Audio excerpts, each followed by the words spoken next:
Namaste everyone and welcome to Supergrad SCAT. 30 days are remaining for the XAT exam and this is exactly what we are going to discuss today. 30 days strategy for the XAT exam paper. Now before we start the discussion of strategy, एक बहुत important message for people who have written CAT and I'm sure almost all of you have appeared in CAT with a sorry taste or a bad taste in your mouth. बहुत सारे लोग confuse हैं कि हमारा paper कैसा गया क्या गया अभी आंसर कीज आना बाकी हैं. A lot of people would have been dejected, especially because of the QA section. Now, an important message, if you're very serious for your MBA preparation, understand CAT is not the end of the story. CAT is not the end of the story. XLRI Jamshedpur, I'll rank it as among the top 5 colleges in the country, equivalent to what you can get at an IIM, ABC, Lucknow, etc. And therefore, it's extremely important for you to focus on your XAT paper. And believe me, it's an opportunity for people who felt कि शायद थोड़ा और time मिल जाता तो cat में हम better perform कर लेते. अब थोड़ा और टाइम मिल गया है. You still have good 30 odd days remaining for the XAT paper. Make sure you put all your energies. Forget what has happened in CAT. Good, bad, doesn't matter. अब हम ZAT के ऊपर फोकस करेंगे and we'll make sure कि हम XLRI Jamshedpur का call लेके आए. Worst case scenario, XL Jamshedpur का कॉल नहीं आ पाता है. We don't feel that we have sufficient amount of preparation to be able to get that call. तो ढेर सारे, there are tons of colleges affiliated to XAT paper that are very good colleges as far as MBA in India is concerned. And therefore, take this exam seriously. You've already appeared for CAT. आपने form भर दिया है ZAT का. Please don't have this feeling कि ZAT देके क्या हो जाएगा. ZAT देके लाइफ बदल जाएगी is something that I'll want you to focus on. और अभी का टाइम sufficient है for you to do really well when it comes to the actual XAT paper. ठीक, तो start करते हैं first part कि what is it that we are going to cover when it comes to 30 days strategy. तो पहला part इसमें हम जो discussion में लेके आएंगे that is section wise preparation, which is कि हम तीनों sections जो major 3 sections हैं except GK and essay writing उनके ऊपर focus करेंगे. What should be done? We'll focus on mocks, the frequency, order of sections and so on. We'll also focus on previous year's paper. PYPS stands for previous year's paper. तो previous year paper के questions का भी हम discussion करेंगे. Let's start first with the section wise preparation. इसमें पहला section आता है verbal and logical ability. Now interestingly understand this name. है इंग्लिश का ही section. You can call it a general English का सेक्शन जैसा मे बी स्नैप में होता है. You can call it VARC का सेक्शन जैसा कैट में होता है. सेक्शन का नाम डिफरेंट है and there is a very important reason that this is called as verbal and logical ability because it test your logical ability as well via passages. मतलब अगर हम बात करें in terms of your coverage तो coverage काफी ज्यादा है compare to the coverage of CAT. There are questions on vocabulary.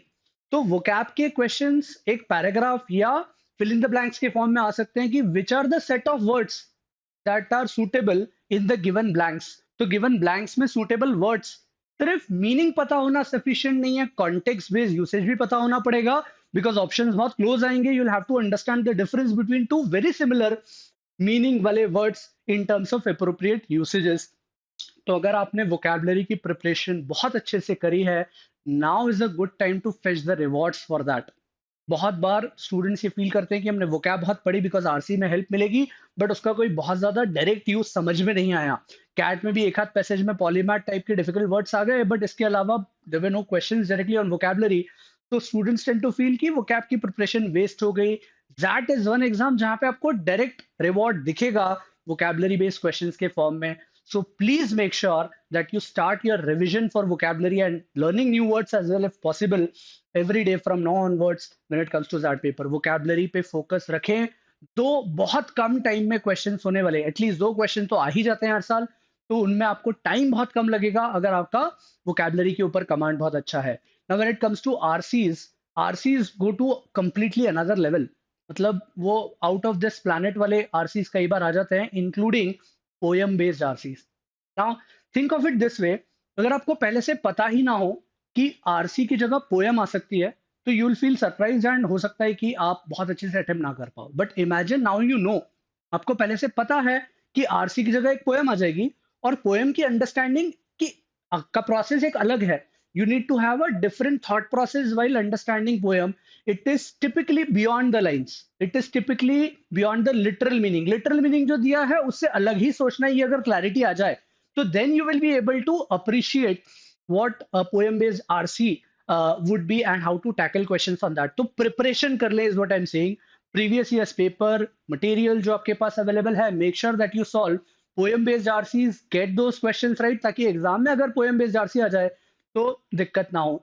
The other thing about RCs when it comes to that is that you can have a lot of logical questions on them in terms of you can relate it to critical reasoning.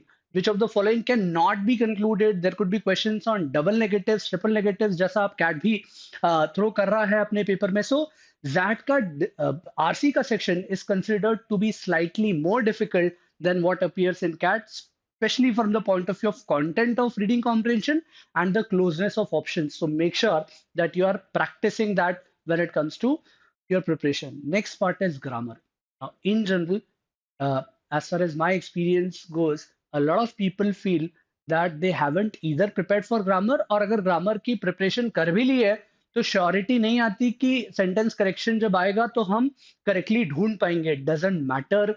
There are at least 2 questions every year in a ZAT paper based on grammar. Make sure that you prepare well. एक general thought students का भी रहता है कि sir हमारी English अच्छी है, we are convent educated, तो हम गट फील से चले जाते हैं कि ये तो गलत लग रहा है, ऑफ नहीं फॉर आना चाहिए था, ये फीलिंग आ जाती है ऑल्दो उसका बैकग्राउंड नहीं पता. Is it a right way to go about? My suggestion is कि आप प्रिपेयर कर लो जितना प्रिपेयर कर सकते हो. Don't compromise on preparation and then after all the preparation is done, go by your gut feeling. तो उस टाइम पे भले ही याद ना आए कि what is the reason why this is wrong, doesn't matter, but आपका बैक एंड पे सबकॉन्शियस पे प्रिपरेशन अगर रहेगा and then you are making an educated guess because of your feeling, because of the way you have been brought up, whatever, it works. But grammar को ignore मत करो because we feel we are good in communication, हम English medium schools में पढ़े हैं, our vocabulary is in general very good, so our grammar will automatically be good. Not always true, but you can always go by your gut feeling after you have done thorough preparation. So grammar वाला part ध्यान रखना. Critical reasoning I've already explained. that के RCs are slightly different in this sense. Language थोड़ी सी tough रहती है, questions के बाद options का elimination थोड़ा सा tricky रहता है. So make sure that you take care of this when it comes to verbal and logical ability. इन चीजों का ध्यान रखना है, vocab and grammar and then poem based RCs. These are the 3 most important takeaways when it comes to your preparation. Next part पे चलते हैं, which is decision making. Now decision making I think is probably the most suitable section when it comes to judging people for management entrances, because sooner than later you will be heavily involved in taking decisions. Having said this, this is also the most subjective area in the entire aptitude ka preparation across exams in the world. Think of it this way. Why am I saying subjective? What do you mean by subjective? Subjective would mean different people might have different answers and they might feel that they are right. Right?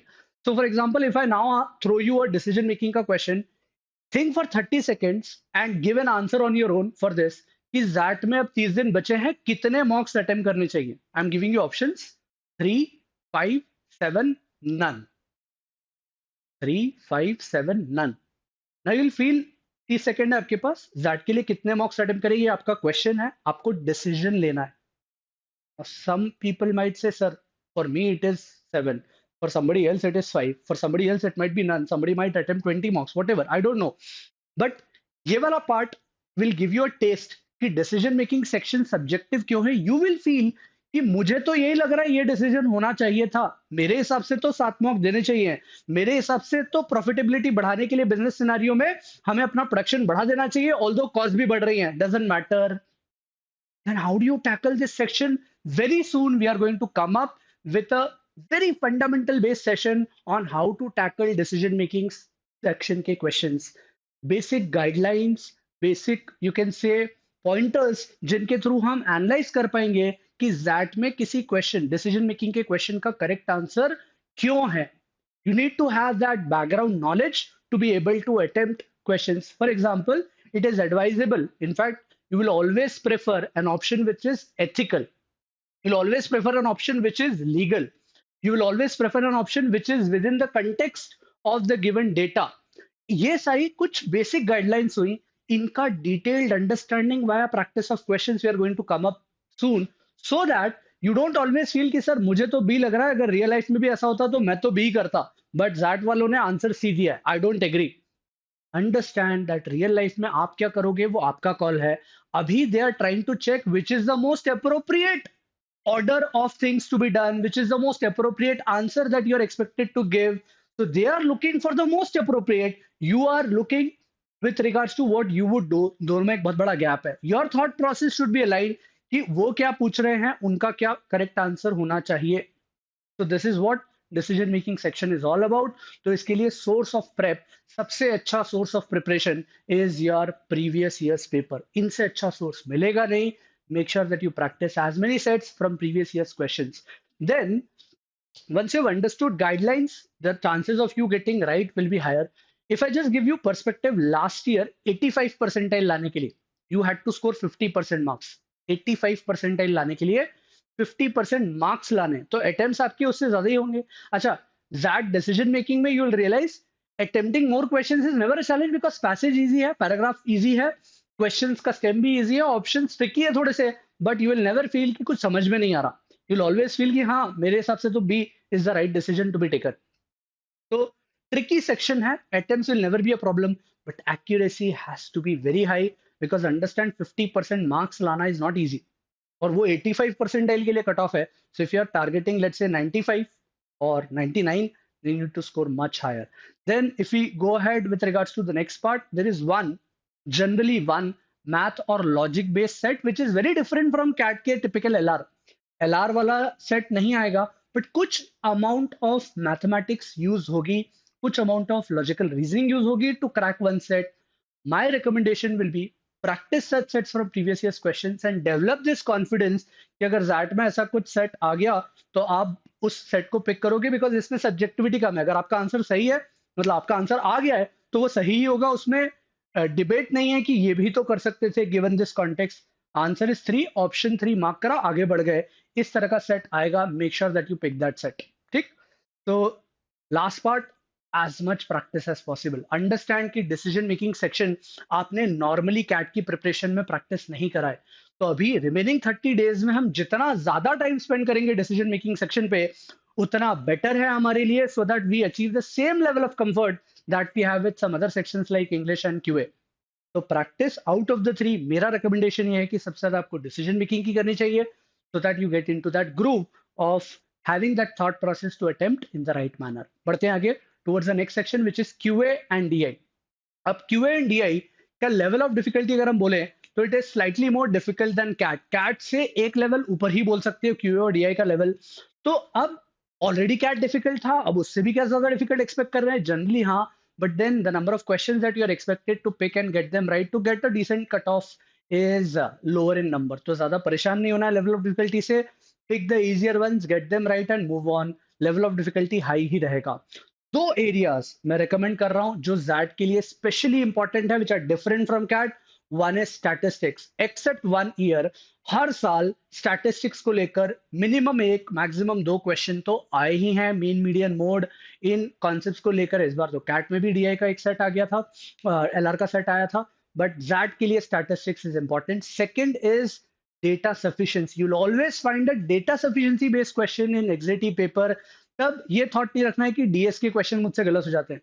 तो make sure that you practice sufficient number of questions with the correct thought process for data sufficiency as well, जिससे वहां वो DS के question आप सही कर पाओ.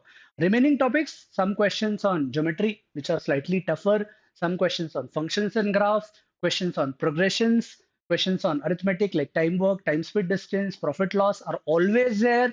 Make sure that you are well versed with the basic theory for these topics so that you are able to get a good score in QA as well. Next part हम QA पे चलते हैं, weird DI. You know, if you look at last few years paper, generally paper की बात की feeling बोल रहा हूँ, जब आपके पास घर पे टाइम होता है सेट को सॉल्व करने के लिए तो you tend to understand that set better. But given paper की ड्यूरेशन में यू ऑलवेज फील कि डीआई कुछ अजीब सा लग रहा है. मतलब समझ में तो आ गया है बट कॉन्फिडेंस नहीं आ रहा. ऑप्शन का आंसर बहुत इजीली देखते से लग रहा है कि 2 होगा, बट इतना इजी दे सकते हैं क्या? कुछ और लॉजिक शायद अप्लाई हो रहा हो.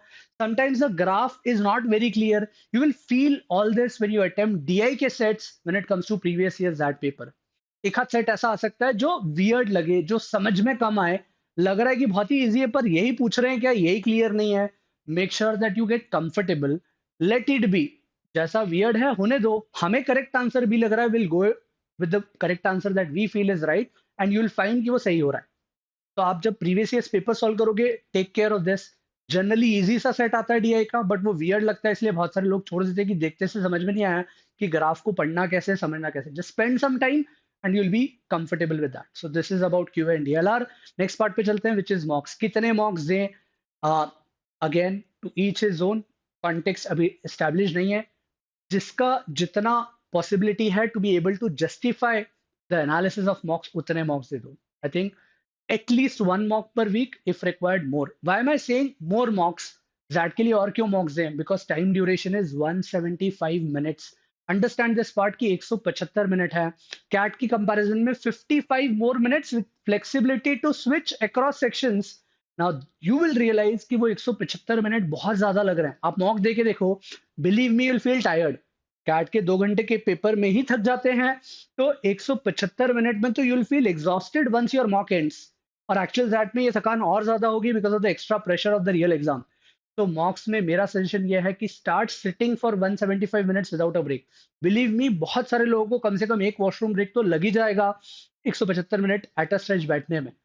Can you develop that stamina to stay focus for 175 minutes at a stretch on the screen with this extra burden of decision making now, कि मैं पहले सेक्शन कौन सा करूं? क्यूए डिफिकल्ट लग रहा है तो अब डिसीजन मेकिंग पे चला जाऊं क्या? डिसीजन मेकिंग ट्रिकी लग रहा है तो क्या वीआरसी पे चले जाऊं? क्या फिर से क्यूए पे आ जाऊं? You will have lots to think in that 175 minute का paper. Make sure that you practise and sort all these things out in the 175 minutes in your mocks, ताकि एक्चुअल दैट डे पे clarity of thinking हो। In fact sports में बहुत बार हो जाता है, think of it this way, जब भी 200 के आसपास का टारगेट रहता है तो typically teams start very carefully कि यार 200 ही रन बनाने, बहुत ज्यादा एग्रेसिव नहीं रहते। और कई बार they are not able to chase down a score of 200 in a 50 over game that I am talking about, because they are overly cautious. You would have heard this numerous times, innumerable number of times, कि अगर score 300 plus है, you have clear thinking कि नहीं, जाके attack ही करना है। And that clarity of thought helps a lot. Same is the case with studies.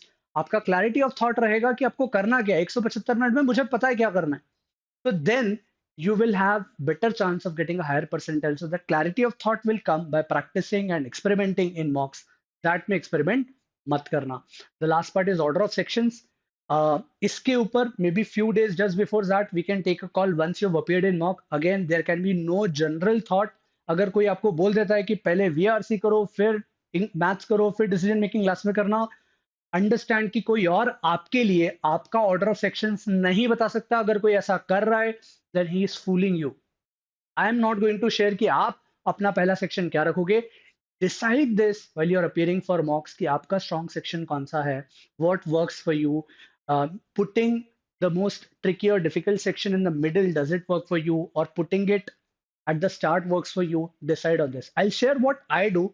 I think I'm very good and fast in solving some QA questions because of maybe my engineering background. Although मेरे percentiles ज़्यादा English में आते हैं, but QA DLR में I'm more comfortable. It comes very naturally to me, is what I feel. And therefore, initial 10-15 minutes I spend on QA so that I can get 5-6 easy questions done. I'm sure कि इतना score तो QA में आ जाएगा. Then I switch to English and decision making because middle period is the time when I feel I have the best concentration and focus. And English और decision making में वो focus concentration चाहिए।